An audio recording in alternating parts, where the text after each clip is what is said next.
Tshisekedi et Muhoozi rappellent à Kagame qu'en politique, seuls les intérêts sont éternels.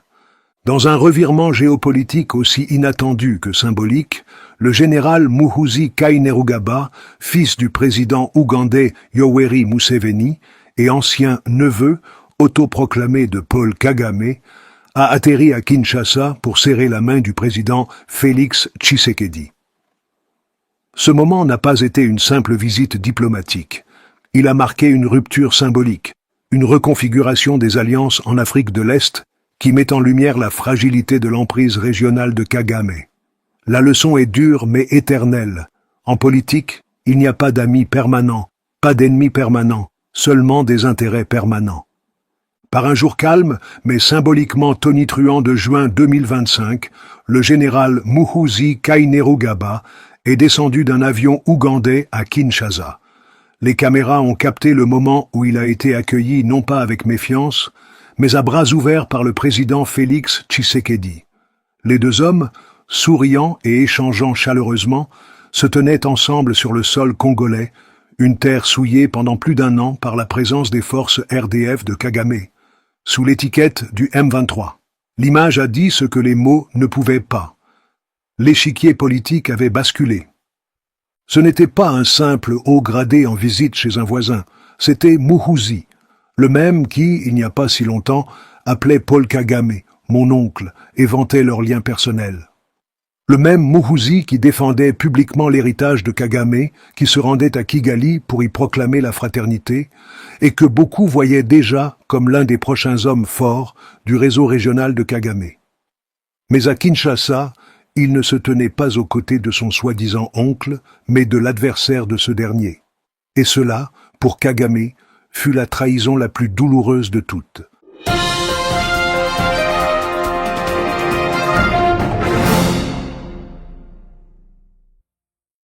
Pendant des années, Paul Kagame a bâti sa réputation sur une maîtrise stratégique froide et rigoureuse.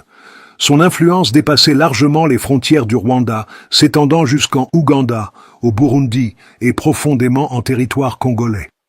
Grâce à ses relations avec Joseph Kabila, Yoweri Museveni et certains partenaires occidentaux discrets, Kagame jouait le rôle de faiseur de roi discipliné et calculateur dans la région des Grands Lacs.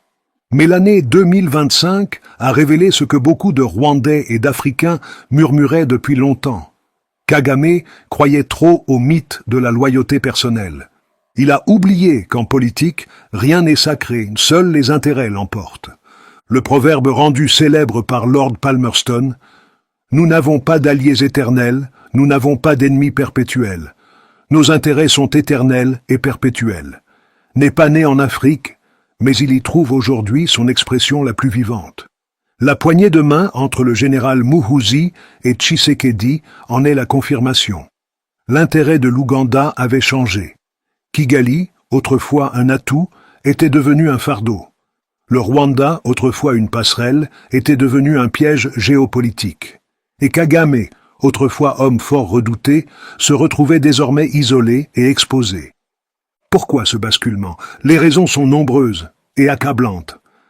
D'abord, la guerre menée par Kagame dans l'est de la RDC est devenue trop coûteuse, politiquement et diplomatiquement. Son soutien persistant aux rebelles du M23, malgré les condamnations internationales croissantes et même des rapports des Nations Unies impliquant des officiers rwandais dans des massacres et des pillages, a éloigné ses principaux partenaires mondiaux. Kagame a surestimé son pouvoir, pensant que l'Occident fermerait les yeux en échange de l'accès aux minerais congolais transitant par le Rwanda. Mais les choses ont changé. L'administration Biden, sous la pression croissante du Congrès et de la diaspora africaine, a commencé à durcir le ton. L'accord sur l'asile avec le Royaume-Uni est devenu une source d'embarras, les parlementaires britanniques dénonçant le bilan du Rwanda en matière de droits humains. La France, autrefois discrètement bienveillante, s'est refroidie. Et maintenant, même l'Ouganda, ce pays que Kagame avait autrefois aidé militairement pendant la guerre de Brousse, revoit ses priorités. C'est ce qui a conduit Muhoozi à Kinshasa. L'Ouganda a besoin de paix pour prospérer. Il a besoin de routes commerciales, de stabilité, de légitimité. Continuer à soutenir Kagame, dont la présence en RDC est désormais synonyme de crimes de guerre, d'instabilité et de chaos régional, n'est pas seulement impopulaire, c'est intenable. Muhoozi, quoi que l'on pense de ses ambitions ou de ses compétences, a compris cette nouvelle réalité. Tout comme son père, Yoweri Museveni, maître tacticien à part entière. La visite de Muhoozi à Kinshasa doit être comprise comme un signal. Museveni change de cap. Le message est clair. L'Ouganda préfère désormais coopérer avec Félix Tshisekedi, un président démocratiquement élu, jouissant d'une légitimité régionale croissante, plutôt qu'avec un dictateur rwandais dont l'image internationale s'effondre et dont les alliés régionaux disparaissent. Museveni, dont la santé fait discrètement l'objet d'inquiétudes, pense à l'avenir. Et cet avenir ne comprend pas Paul Kagame. Pour Kagame, cela a dû ressembler à une trahison. Mais ce n'était pas personnel, c'était politique. Et c'est là tout l'enjeu. Le même Kagame qui avait autrefois piégé Joseph Kabila avec des accords secrets et de fausses assurances, avant de l'abandonner pour soutenir des factions rebelles, doit maintenant faire face à l'ironie du sort. C'est lui qui est aujourd'hui abandonné. Kabila, malgré toutes ses fautes, paie le prix d'avoir fait confiance à Kagame. Et maintenant, Kagame découvre ce qu'est la trahison quand elle vient d'un soi-disant neveu, d'une famille qu'il pensait liée par l'histoire et l'émotion. Mais le vent a tourné. Le même Muhoozi qui postait autrefois des photos avec Kagame ne poste plus rien. Le même Museveni qui appelait Kagame son frère appelle aujourd'hui à la retenue. Les mêmes médias régionaux qui vantaient jadis la discipline rwandaise dénoncent désormais ces crimes. Et les Congolais, longtemps victimes des manipulations régionales, observent avec attention. À l'intérieur du Rwanda, le silence de Kagame devient assourdissant. Sa disparition soudaine début juin n'a fait qu'alimenter les spéculations. Est-il malade, mort ou caché? A-t-il perdu le soutien de son cercle rapproché? Jeannette Kagame, son épouse, prépare-t-elle une transition? À Kigali, personne ne sait. Et c'est là le signe le plus effrayant d'une dictature, lorsque même la population ignore si son dirigeant est vivant. Pendant ce temps, Félix Tshisekedi prend de l'envergure. Sa diplomatie porte ses fruits. La RDC siège désormais au Conseil de sécurité de l'ONU. Son armée s'est renforcée sous sa direction, les forces Wazalendo aidant à contenir et repousser les offensives du M23. Il a tissé des liens plus étroits avec la Tanzanie et le Burundi, réorganisant les routes logistiques régionales loin du Rwanda. Et maintenant, avec la visite de Muhoozi, il a ébranlé la dernière illusion de Kagame, que l'Ouganda de Museveni resterait loyal. Le voyage de Muhoozi à Kinshasa ne marque pas la fin de Kagame. Mais il signe le début de la fin du mythe Kagame, le mythe des amitiés éternelles, le mythe selon lequel il pouvait soumettre tous les dirigeants régionaux à sa volonté, le mythe de la gloire éternelle du FPR. Aucune gloire ne dure éternellement, surtout lorsqu'elle est bâtie sur le sang, la trahison et les balles. La leçon pour Kagame ne réside pas uniquement dans le revirement de Muhoozi. Elle est plus profonde. Tout le monde finit par changer de camp, quand ses intérêts l'exigent. C'est pour cela que Museveni a gardé Kagame à ses côtés pendant des années. Cela servait ses intérêts. C'est pour cela que Kabila a toléré la présence rwandaise en RDC. Cela protégeait son pouvoir fragile. C'est pour cela que le Royaume-Uni et les États-Unis ont fermé les yeux lorsque le Rwanda pillait les minerais congolais. Cela alimentait leurs industries technologiques. Mais quand la présence de Kagame est devenue plus nuisible qu'utile, quand son arrogance a dépassé sa valeur, ils ont tous commencé à se retirer. Et ce retrait est désormais irréversible. Dans les mois à venir, Kagame fera face à une pression croissante pour retirer les troupes RDF de l'est du Congo. Son régime peinera à maintenir l'illusion de stabilité intérieure. Les voix de l'opposition rwandaise, comme Victoire Ingabire, s'élèveront avec plus de force. Les journalistes poseront des questions plus directes. L'armée commencera à se fragmenter, loyale non plus au Rwanda, mais à Kagame personnellement. Et à mesure que ses partenaires internationaux s'éloignent, Kagame comprendra cette vérité brutale du pouvoir. Ce n'est pas la loyauté qui compte, mais l'utilité. Et il a tout perdu. Si Kagame avait vraiment compris cette phrase qu'il a toujours ignorée, pas d'amis permanents, pas d'ennemis permanents, seulement des intérêts permanents, il aurait bâti de véritables partenariats, pas des cultes de la personnalité. Il aurait investi dans la paix, pas dans des guerres par procuration. Il aurait fait confiance aux institutions, pas aux liens familiaux. Mais il ne l'a pas fait. Et aujourd'hui, il se retrouve seul. L'avenir du Rwanda, comme celui de toute nation, ne sera pas décidé par un seul homme. Il sera décidé par le peuple. Mais le message régional est clair. Muhoozi a choisi Tshisekedi, non parce qu'il est soudainement tombé amoureux du Congo, mais parce que les intérêts de l'Ouganda l'exigeaient. Et quand les intérêts changent, les alliances s'effondrent. Kagame assiste maintenant à l'effondrement de son empire d'illusions. Son silence crie plus fort que n'importe quel discours, et Kinshasa célèbre non seulement parce que Muhoozi est venu, mais parce que Kagame a enfin appris qu'en politique, la loyauté est une monnaie. Et Kagame est en faillite. Le silence qui entoure Kagame depuis sa disparition le 6 juin 2025 n'est pas seulement angoissant, il est profondément révélateur.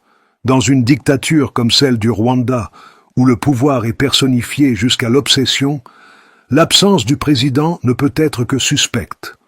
Aucun communiqué officiel, aucun mot de son épouse, Jeannette Kagame, aucun de ses enfants, Yann, Ange, Brian ou Siomoro, n'a été vu en public. Même ses plus proches alliés du Front patriotique rwandais, FPR, semblent perdus dans un brouillard d'incertitude. Ce mutisme total rappelle au monde entier que le Rwanda n'est pas une démocratie, c'est une prison silencieuse. Mais pendant que Kigali s'enfonce dans le mystère, Kinshasa rayonne d'assurance. L'image de Muhoozi à côté de Tshisekedi n'est pas un simple cliché diplomatique. Elle est l'incarnation du basculement d'un équilibre géopolitique vieux de 20 ans. Tshisekedi, longtemps sous-estimé, se montre désormais comme un chef d'État capable d'attirer vers lui ceux que Kagame croyait avoir acquis pour toujours. L'Ouganda de Museveni, jadis pilier du système de Kagame, commence à desserrer l'étreinte. Pourquoi? Parce que les intérêts ougandais ont évolué. Kampala ne veut plus être associé au massacre, au pillage et au chaos qui accompagnent la présence rwandaise en RDC. L'Ouganda veut du commerce, pas des sanctions, de l'influence, pas de l'opprobre. Et surtout, Museveni veut que son fils ait un avenir politique crédible. Or, s'associer à Kagame aujourd'hui, c'est courir droit vers l'isolement international. Kagame, de son côté, pensait avoir tout verrouillé. Il croyait que l'histoire et les souvenirs de la guerre d'avant 1994 suffiraient à garantir la loyauté de Museveni. Il pensait que Muhoozi resterait dans l'ombre de son oncle symbolique. Il n'a pas vu venir l'érosion lente, méthodique, de sa propre autorité. Ce n'est pas un complot étranger. Ce n'est pas une ingérence occidentale. C'est la politique. Crue, implacable, logique. Et cette logique frappe là où ça fait mal. Même au sein du FPR, les fissures apparaissent. Le cercle des intimes se rétrécit. Les doutes s'installent. Certains hauts gradés commencent à se poser des questions. Et si Kagame ne revenait pas? D'autres chuchotent que le général James Kabarebe ou même Jeannette Kagame préparent une succession précipitée. Dans les services de renseignement, les purges ont cessé. Signe que l'appareil de contrôle s'essouffle. Les arrestations spectaculaires ont diminué. La peur change de camp. Sur le plan international, les alliés de circonstance s'évaporent. Même Israël, qui entretenait depuis longtemps une coopération sécuritaire discrète avec Kigali, a commencé à prendre ses distances. Washington, sous pression de l'aile progressiste du Congrès, a suspendu certains fonds militaires. Londres, pris dans le scandale de la loi sur les réfugiés rwandais, commence à reconsidérer sa position. Même la Banque mondiale, autrefois indulgente, exige plus de transparence sur les finances publiques rwandaises. Tout cela arrive à cause d'une simple vérité. Paul Kagame a oublié la règle d'or. Celle que tout homme d'État doit méditer chaque matin. En politique, il n'y a ni amis éternels, ni ennemis éternels, seulement des intérêts permanents. Et les intérêts du monde ne sont plus alignés avec ceux de Kagame. La RDC, elle, ne dort plus. Elle se réveille peu à peu sous la conduite de Tshisekedi. L'armée, renforcé par les réformes internes et l'appui populaire, a repris l'initiative. Les groupes de résistance Wazalendo, souvent qualifiés à tort de milices, se battent pour la souveraineté nationale avec une détermination farouche. Les services de renseignement congolais sont mieux structurés. Les alliances diplomatiques se multiplient. Avec le Burundi de Ndayishimiye, avec la Tanzanie de Samia Suluhu Hassan, avec même des puissances comme la Turquie et la Chine. Et c'est dans ce contexte qu'il faut replacer la visite de Muhoozi à Kinshasa. Elle n'est pas un geste isolé, elle est le point culminant d'un repositionnement régional. En venant à Kinshasa, Muhoozi a envoyé un message à Kagame, mais aussi à tous les dirigeants africains. Le vent tourne. Il n'y a pas de fidélité absolue, seulement des équilibres à préserver. Le Rwanda ne peut plus dicter les règles. Cette réalité, Kagame la découvre tardivement. Trop tardivement. En pensant que ses relations personnelles suffiraient à garantir sa survie, il a négligé les besoins profonds de ses voisins. Il a négligé les aspirations du peuple rwandais, qu'il maintient sous silence. Il a méprisé la colère des Congolais, qu'il croyait pouvoir diviser à l'infini. Et surtout, il a ignoré les signaux que même ses alliés les plus loyaux lui envoyaient depuis des mois. Aujourd'hui, Paul Kagame n'a plus qu'un maigre filet d'alliés fidèles. Mais même parmi eux, le doute s'installe. Qui veut encore mourir pour défendre un homme que même son neveu ougandais abandonne? Qui veut encore risquer sa carrière ou sa liberté pour un régime que le monde entier commence à désavouer? Qui veut encore se compromettre pour un dictateur invisible, dont le silence cache peut-être une chute plus brutale que prévu? Le Rwanda n'est pas en paix, il est en suspension. Tout le pays retient son souffle. Et pendant ce temps, à l'étranger, les alliances se recomposent. La RDC tisse des liens stratégiques. L'Ouganda cherche à nettoyer son image. Le Kenya observe. Le Burundi consolide ses frontières. Et Kagame, lui, s'efface. S'il revient, il ne sera plus jamais le même.